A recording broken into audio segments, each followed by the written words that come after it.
My name is Vijay Kumar. I'm the executive chef and partner at Sema in New York City. Today we're going to turn all these ingredients into 5 different types of rice and lentil based Southern Indian dishes. India has one of the oldest culture and culinary tradition in the world. Some of the dishes that we are going to be making today has been made for hundreds and hundreds of years. The first thing we're going to do is make the batter for gunpowder dosa. So this is rice, that's lentils. So dosa is like a thin crepe made out of fermented rice and lentil batter. At Sema, we're trying to cook the food that most of the Western countries have not seen so far. There are a lot more than chicken tikka masala and butter naan. So the dishes that we're going to be making today are Southern Indian comfort food. When someone comes to a restaurant, they should feel like, oh, this is exactly how I grew up eating it. These are the dishes that my mom and grandma used to make for me. I just want to bring back childhood memories. So I'm going to add the rice first because it's going to take a little longer to get blend. You can find dosas in every single households and even in streets in India too. We grow a lot of rices in southern India. So that's why most of our dishes consist of rice and lentils. When it's halfway done, then I'll add the lentils. You make sure you don't blend them too much, you just make sure that it has a little bit of grainy texture. As a kid, I always helping my mom in the kitchen. So I think I was in the 8th grade or something when I was making my first dosas. I ruined it so bad. It took me a while to practice it. I'm sure I would have made at least like 50,000 of dosas, at least. You have to let it be in the room temperature for minimum 6 hours. Once it's fermented, then dosas ready to make. If you make it too liquid, it's very hard to make dosas. So you have to be very careful with the consistency. Kind of like a pancake kind of consistency. The batter is ready. Now it's the time to make dosas. So tawa is like iron girdle. When you sprinkle the water, you can see the sizzling. So that means it has the right amount of temperature. Just pour a little batter. Just spread them as thin as possible. There's a stainless steel cup. It's called katori. That's a cup that I use to spread the dosa batter on the girdle. Sprinkle some ghee on it. Ghee is a clarified butter.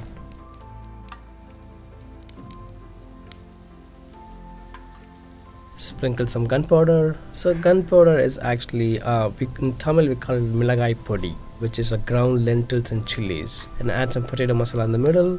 Basically it's a potatoes which has like mustard seeds and ginger, red chilies and lentils, curry leaves. You just mix all the spices and potatoes together, then you get a very aromatic, fragrant spiced potatoes. And then you can just fold them any preferable shape that you want. I prefer to fold them in a triangle so that way it stays hard, because dosa is enjoyable when it's hot and crispy. Let's start plating it. You can eat them with any chutneys. At Sema, we actually serve the gunpowder dosa with sambar and tomatoes and coconut chutneys. Now we're done with dosas. It's a time to make uttapam now. Uttapam is a thick pancake which is made out of fermented rice and lentil batter. It is the same batter as dosa actually. It's just the thickness of the dosa and uttapam is different. So I'm just going to take like 3/4 of the batter. I'm trying not to spread it as thin as like how I did for dosas, so it has some like kind of pancake kind of thickness. So it's traditionally we make uttapam with onions and tomatoes and chilies and cilantros. You can use any types of vegetables that you like, also some gunpowders. Actually, I took this gunpowder recipe from my sister. Every household makes a different variations. It's the same ingredients, but the proportions and the ratios are a little different. Basically, I don't want to see any batter. I just want to like fill up the uttapam with all the vegetables.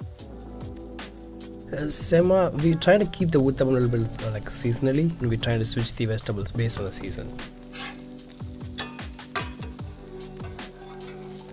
I cook them evenly on both sides. So I'm actually making a hole to cook the uttapam nicely inside. You can also make the uttapam without vegetables, which has the same texture as uttapam, and then they called kal dosa. You just have to wait at least like a couple of minutes to make sure you get the golden color. It comes with experience. I mean, if you leave it too long, it's gonna get burnt. So you have to make sure in the right time. Or if you flip it too early also, the vegetable won't stick to uttapam. So you have to make sure you take in the right time.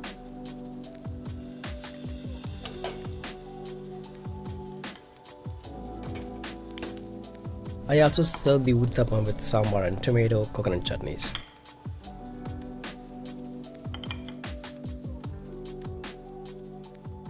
Let's make the idli next.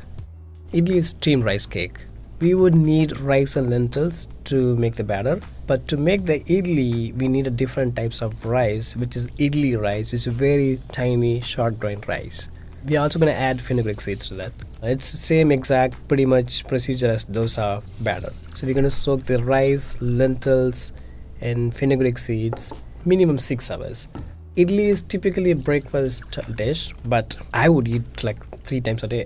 Like it's idlis are known for being really soft. To make it soft, you have to have the perfect ratio of the rice and lentils. Fenugreek seeds gives nice flavor to the batter. Once the rice and lentils been soaked, and then we're gonna rinse them off, then we're just gonna blend it. We're gonna add a little water, blend it.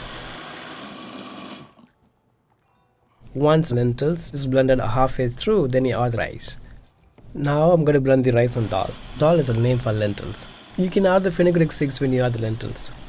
Some people say that adding salt before the fermentation will slow down the fermentation.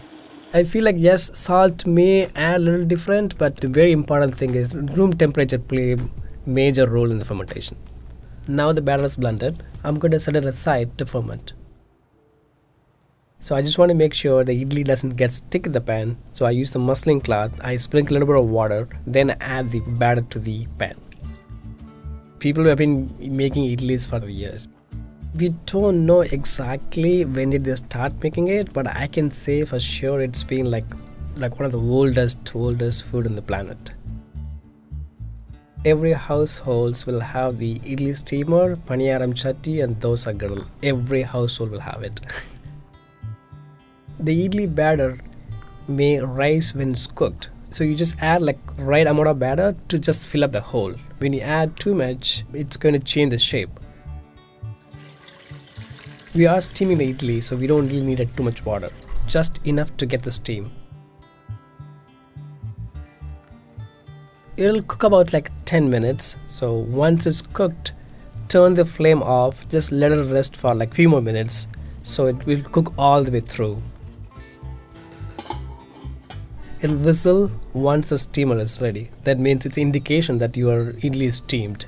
So I just want to make sure the idli is cooked all the way through. So I just want to test it before I remove from the steamer. So if anything stuck to the skewer, I know it's not cooked enough, then we have to cook it again. The skewer is clean, so I know it's cooked. Before you demold it, you're going to sprinkle some water to make sure the idli is not sticking to the pan.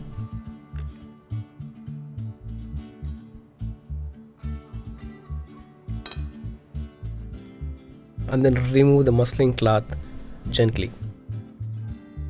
If you go to restaurants, we used to have a huge idli steamer where you could make like at least 120 idlis at the same time.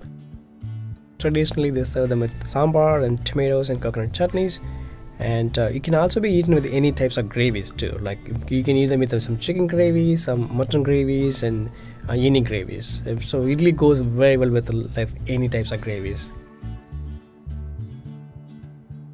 Next, we'll make paniyaram. So paniyaram is a very popular Southern Indian snack, or like it can be a breakfast item, which is made out of either idli batter or dosa batter. Paniyaram is actually one of my favorite snack. To make the paniyaram batter, I took some idli batter and added some chopped onions, chopped green chilies, chopped curry leaves, some grated coconut, and some mustard seeds, and asafoetida. Asafoetida is one of the spices that you can find a lot in Indian cooking. And some chopped ginger and red chilies tadaka. Also it's called tempering, which is mustard seeds and red chilies and curry leaves. You just mix all the ingredients together with the idli batter. Mix. I also like to add a little cilantro. To make the paniyaram, we're going to use this paniyaram chatti, which is like a cast iron pan. The pan has to be hot enough to get the golden color. If it is too hot, it will burn. If it is too low, you won't get the golden color. It is definitely popular in Southern India. You can find in all like Southern Indian homes, in the restaurants or in the street food. Like you can find them everywhere. Every time my mom used to make it, she always woke us up in the morning when she started cooking it, because she wants to make sure we sit right next to the stove when paniyaram comes out of the pan. She wants to make sure we eat them when it's hot and fresh. I'm just going to use a skewer to flip it, so that way it cooked all the way through.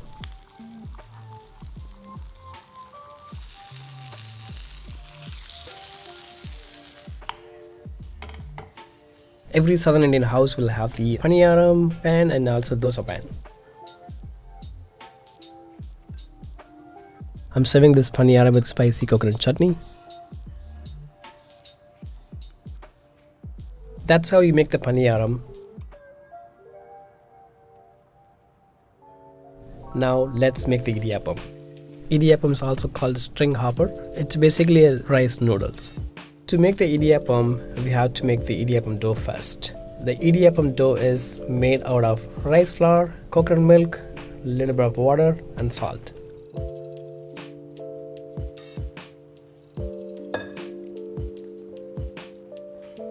So I know idiyappam, it's like a noodles, but we eat them with some vegetable stew or meat gravies, or you can even eat them as a sweetened coconut milk also.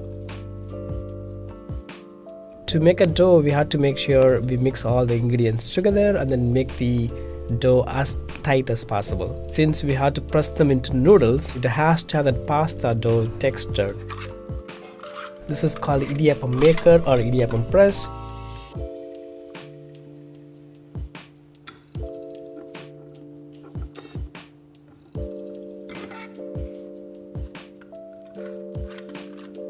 So you have to make sure you spread them equally.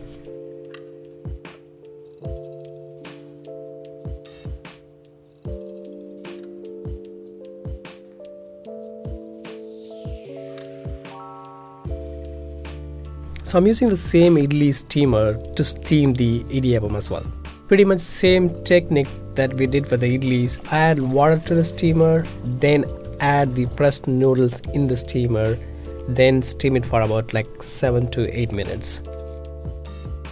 When I say noodles, so let's not expect real noodles. So they're not going to literally fall apart, they're going to stick together. Once the steam is coming off, that means the indication it's almost ready.